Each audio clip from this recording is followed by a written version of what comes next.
People who taught me some of my most important life lessons were people who were deemed unable to communicate. Non-communicative was the word stamped on so many of the patients' charts I got to meet while I was a hospice chaplain. These are people who, because of Alzheimer's disease or depression or stroke or some other factor, could no longer communicate well, or in some cases, could not communicate at all. And as a result, doctors, nurses, family members, friends would sometimes write these patients off. I mean, how do you communicate with someone when the usual ways don't work? Well, in a way, these people were my people. When I was a kid, I was painfully shy. I hardly ever spoke up. When teachers called on me, I just froze. And yet, here I was as an adult whose job it was to introduce myself to stranger after stranger in what was sometimes some pretty awkward moments. When I was still a seminary student in Northern California, I met a woman by the name of Maria. She was one of the first patients that I got to know while I was still just an intern for a hospice agency.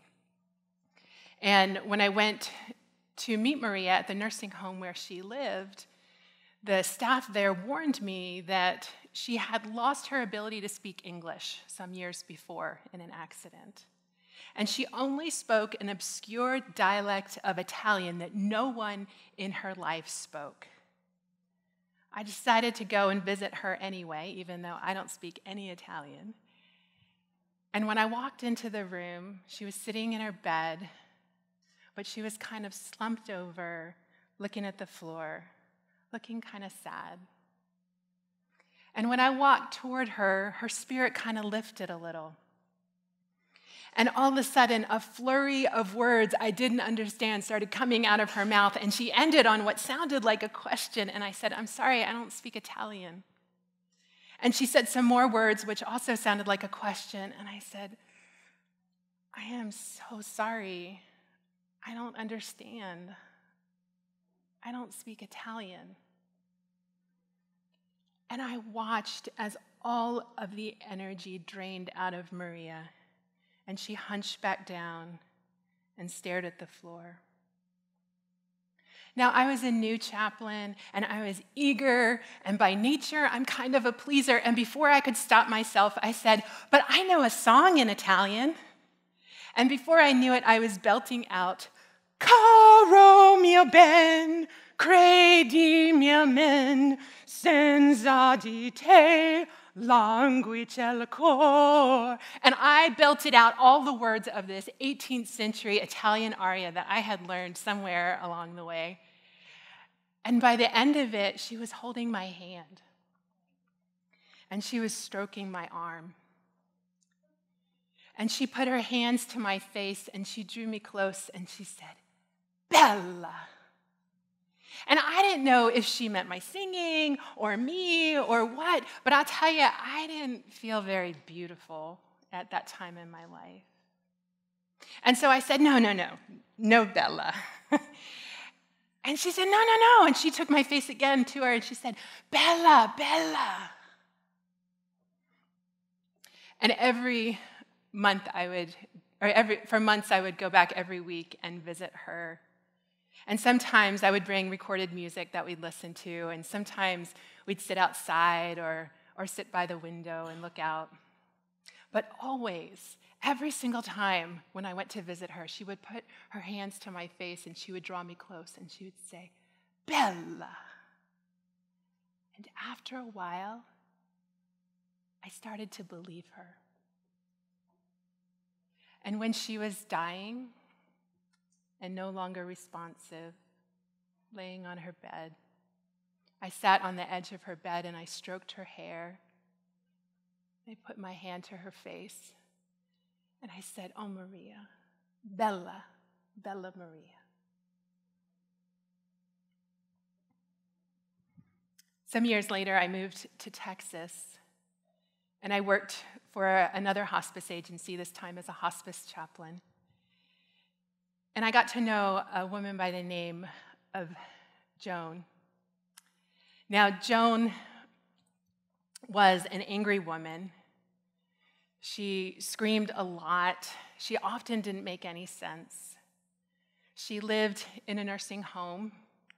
And one day when I went to visit her, I went to go check in with the staff, and they told me, Joan's having a really hard time today. She's been screaming all morning. She keeps saying she needs to cover up, that she needs to go to the hospital. We have run every test we can run on her. She's fine. She does not need to go to the hospital. You should just skip her today. And I said, I'll just check in on her, see how she's doing. And so as I made my way to the room, I could already hear her screaming down the hall. And I stepped in there, and she saw me, and she said, "You have to help me, you have to help me. I have to cover up. Please, please help me." And I said, "Joan, what's wrong? What's wrong, sweetie?" She said, "I have to cover up. Come on, you have to help me." I said, "Why do you need to cover up?" And she said, "The paramedics are coming, and they're men, and I don't want them to see me like this. You have to help me get dressed." And I said, no, Joan, it's okay. No one's coming. Everything's fine. There's no paramedics here. Everything's fine. And she just flipped out. She started ripping her gown, trying to get it off. She's screaming and yelling. And I panicked. I didn't know what to do. Finally, I just took a deep breath while all that was happening.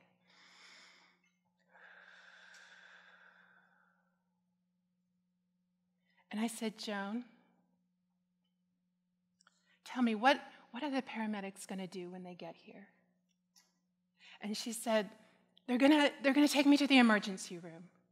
I said, okay. Well, what are they going to do when they get you to the emergency room?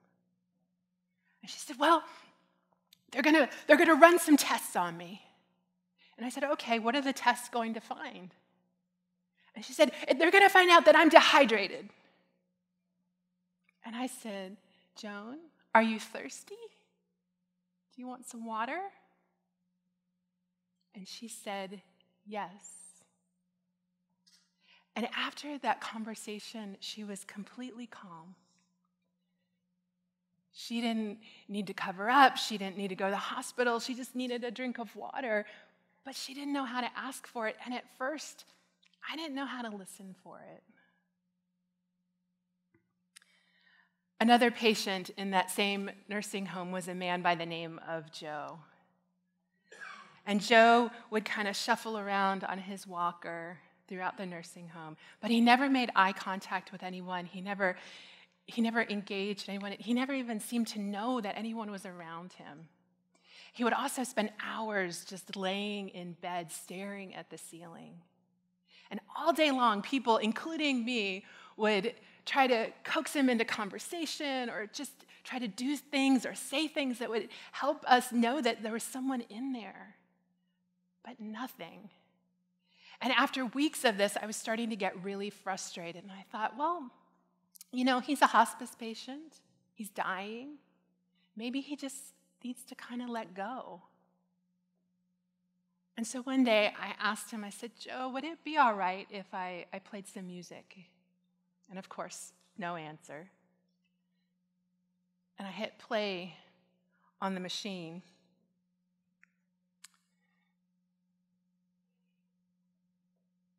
And Linda Tillery started singing, "Swing low, sweet chariot, comin' for to carry me home."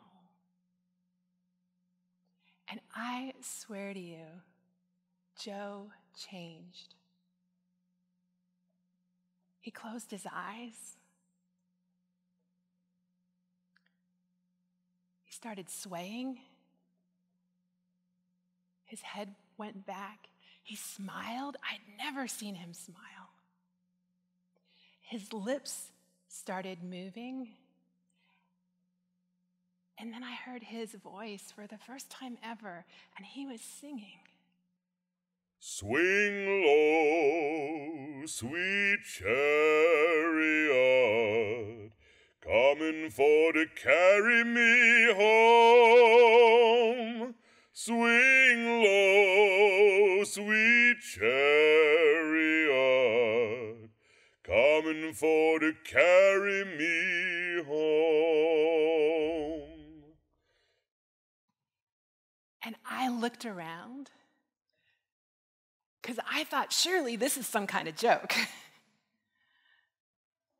But in the coming days and weeks, Joe was singing and swaying and smiling so much that we had to discharge him from hospice care because this man was not dying. He just needed to find his voice. These are experiences that changed my life. I discovered something beautiful. I learned how to listen even when emotions are running high. I learned how to create space for someone else to find their voice. But you know, it's more than that. We are in an incredibly divisive time in United States history. We write one another off because we deem that somebody is too conservative or too liberal, or because someone has way too much money, or because someone's on welfare. We write someone off because they're Muslim or a little too Christian, or because they're from Mexico, or because they're from the deep, deep South, or because they voted for Trump or Clinton. We distance ourselves from one another simply because we perceive that maybe someone's racist or too feminist, or because someone drives a big pickup truck or carries a gun or is transgender or is black. Whatever it is. And I'm worried. I'm worried that we are losing our capacity to connect with one another, even when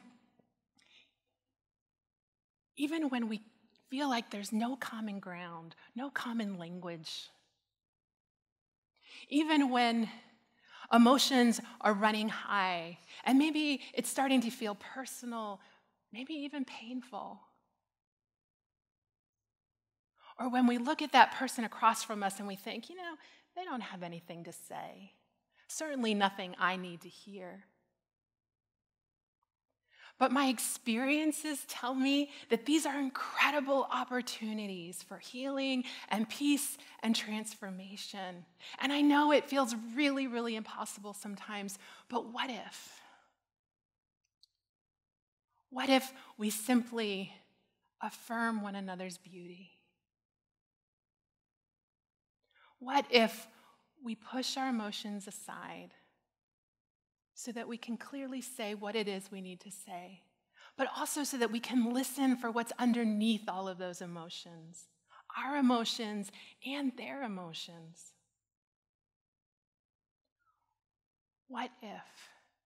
What if we create space to listen for the voice that we have not yet heard?